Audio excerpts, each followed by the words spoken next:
दौलतपुर गांव में राम और श्याम नाम के दो भाई रहते थे। उनका परिवार काफी खुशहाल था।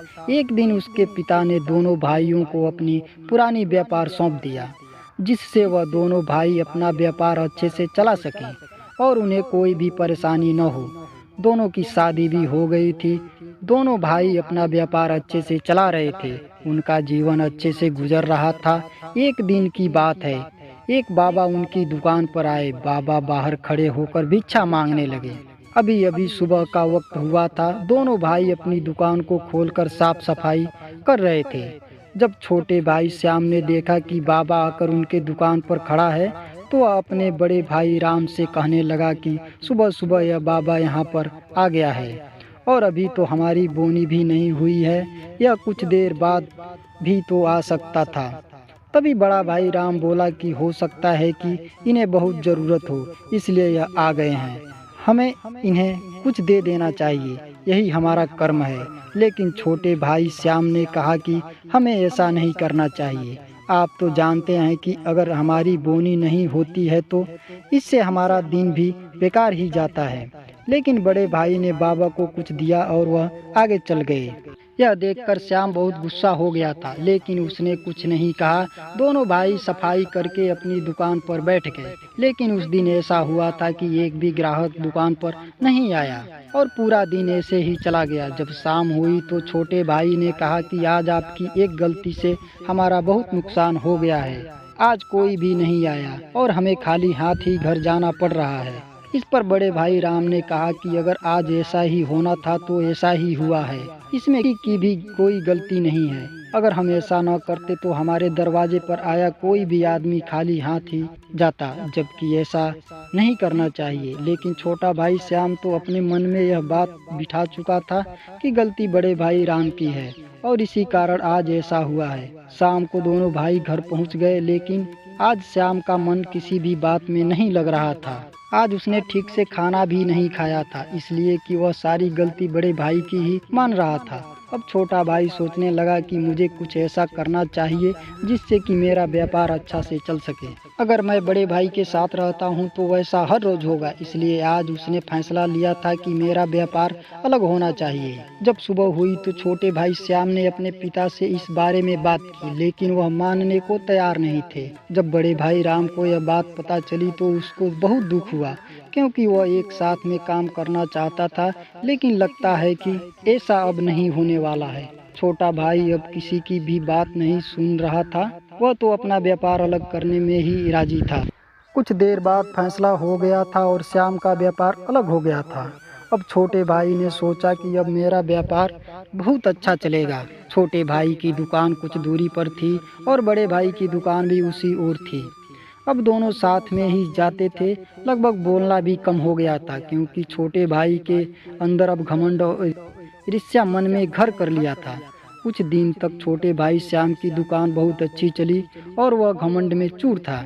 बड़ा भाई राम अपने अनुसार ठीक चल रहा था। उसे तो यह बात सता रही थी कि छोटे भाई श्याम का काम अच्छा चल भी रहा है या नहीं। लेकिन जब उन्हें इस बात का पता चला कि अब श्याम उनसे बात भी नहीं करता है तो उन्हें बहुत बड़ा दुख हुआ और अपनी गलती पर पछतावा हो रहा था कि अगर मैं उस दिन उस बाबा पर ध्यान न देता तो आज छोटा भाई मेरे साथ ही होता। मगर यह कोई नहीं जानता कि किसके मन में क्या चल रहा था।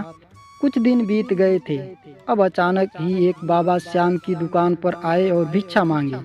श्याम ने उस बाबा को मना कर दिया और कहा कि बाद में आना। बाबा वहां से चले गए। अब श्याम का व्यापार अचानक ठप हो गया। वह सोचने लगा ऐसा कैसे हो सकता है। उसे कुछ भी समझ नहीं आ रहा था। अभी तक तो उसका व्यापार बहुत अच्छा चल रहा था, लेकिन अब कुछ दिनों से पता नहीं क्या हो गया उसके व्यापार को। जब छोटा भाई श्याम घर आया तो उसके पिता ने पूछा कि व्यापार कैसा चल रहा है। छोटा भाई बोला कि सब ठीक है, अच्छा चल रहा है। इतना कहकर वहां से चला गया, लेकिन वह सच को छुपा रहा था। कारण यह था कि वह किसी की भी बात नहीं सुनता था, इसलिए उसे परेशानी का सामना करना पड़ रहा था। अब वह परेशान रहने लगा। एक दिन वह अपनी दुकान पर बैठा कुछ सोच रहा था। तभी उसके मन में यह ख्याल आया कि मुझे अपने बड़े भाई राम के पास चलना चाहिए। मैं अपने घमंड में उनसे बात करना भी भूल चुका हूँ। मेरी वजह से सभी लोग परेशान हैं। मेरी ही गलती है जिससे सभी दुखी हैं।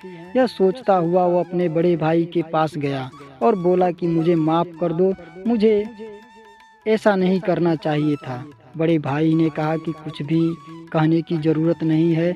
अगर मन में पछतावा आ जाए तो हमारे अंदर से भी सभी गलत धारणा अपने आप समाप्त हो जाती है।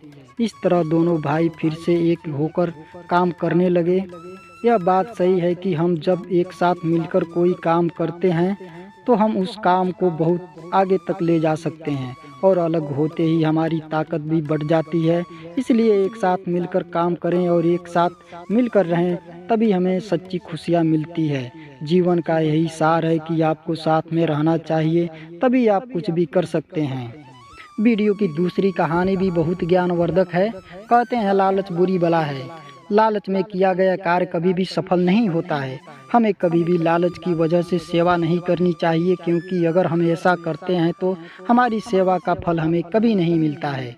तो आज की कहानी कुछ इसी प्रकार के विषय पर आधारित है। पुराने समय की बात है। एक बार एक साधु अपने कुछ शिष्यों के साथ एक गांव की ओर जा रहे थे। उसी गांव से गुजरते हुए साहूकार ने साधु महाराज को देखा और अपने घोड़े को रोक दिया।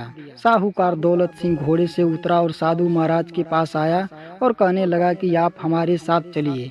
दौलत सिंह ने कहा कि मैं आपको साथ में ले जाने के लिए आया हूँ, क्योंकि मेरा मन सेवा करने का कर रहा है और मैं आपकी सेवा करना चाहता हूँ, इसलिए मैं आपको यहाँ से ले जाने आया हूँ। साधु महाराज जी ने कहा कि मेरे साथ मेरे शिष्य हैं, मैं इन्हें भी अपने साथ लेकर जाऊंगा।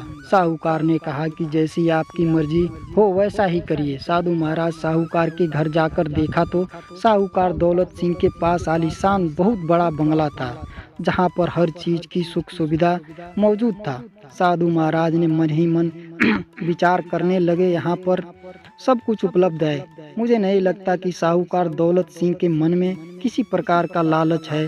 साहूकार साधु महाराज की खूब मन लगाकर सेवा की और उनके लिए अच्छे भोजन का प्रबंध कराया। साधु महाराज ने साहूकार से पूछ लिया कि आखिर उन्हें क्या परेशानी है, क्योंकि साधु महाराज को उनके चेहरे पर परेशानी नहीं नजर आ रही। साहूकार ने कहा कि मुझे यही चिंता रहती है कि मुझे और धन की आवश्यकता है, क्योंकि मुझे बहुत सारा धन चाहिए, जिससे मेरे आने वाली पीढ़ी को कोई परेशानी न उठाने पड़े। आखिरकार महाराज जी समझ गए कि साहूकार सेवा नहीं करना चाहता था, बल्कि वह तो अपने धन को और अधिक बढ़ाने की व्यवस्था कर रहा था। तभी साधु महाराज ने कहा कि तुम्हें ऐसा नहीं करना चाहिए। महाराज ने कहा कि मुझे ऐसा लगता है कि तुम्हें धन का लालच नहीं है, इसलिए तुम मेरी सेवा कर रहे हो, लेकिन तुम्हारी बातों से यह लग रहा है कि तुम लालच कर रहे हो जिससे कि धन की प्राप्ति हो जाए। साहूकार ने साधु महाराज के आगे हाथ जोड़कर कहा कि मैं ऐसा नहीं सोचता, लेकिन मैं यह जानता हूँ कि आप हमारी समस्याओं का समाधान कर सकते हैं। साधु महाराज ने कहा कि तुम्हारे पास तो पहले से ही बहुत सारा धन है, तुम्हें धन की क्या आवश्यकता क्यों है? साहूकार दौलत सिंह ने बताया कि मुझे धन की आवश्यकता इसलिए है क्योंकि यह धन भी समाप्त हो जाएगा, मेरे पास और अधिक धन नहीं है। साधु महाराज ने कहा कि अगर तुम अपने सच्चे मन से सेवा करते तो तुम्हें सब कुछ प्राप्त हो सकता था, लेकिन तुम्हारे मन के अंदर लालच आ गया है, जिसके कारण तुम्हें बहुत सारी परेशानियां हो सकती है, क्योंकि तुम्हारी इच्छा पूरी हो ऐसा हो ही नहीं सकता। जब इंसान के अंदर लालच आ जाता है तो उसकी कोई भी इच्छा पूरी नहीं होती। धन का लालच सेवा भाव को अलग कर देता है, इसलिए तुम्हें अपने जीवन में कुछ भी करना है तो सच्चे मन से करिए। साहूकार ने उनकी बात सुनी और वह समझ गया कि लालच करना बुरी बात है। साधु महाराज अपने शिष्यों के साथ वहां से चले गए। अब साहूकार दौलत सिंह को इस बात का ज्ञान हो चुका था कि हम किसी भी लालच में आकर कोई भी काम पूरा नहीं कर सकते। तो यह कहानी आपको कैसी लगी कमेंट बॉक्स में जरूर बताएं और चैनल को सब्सक्राइब और वीडियो को एक लाइक जरूर कर दें।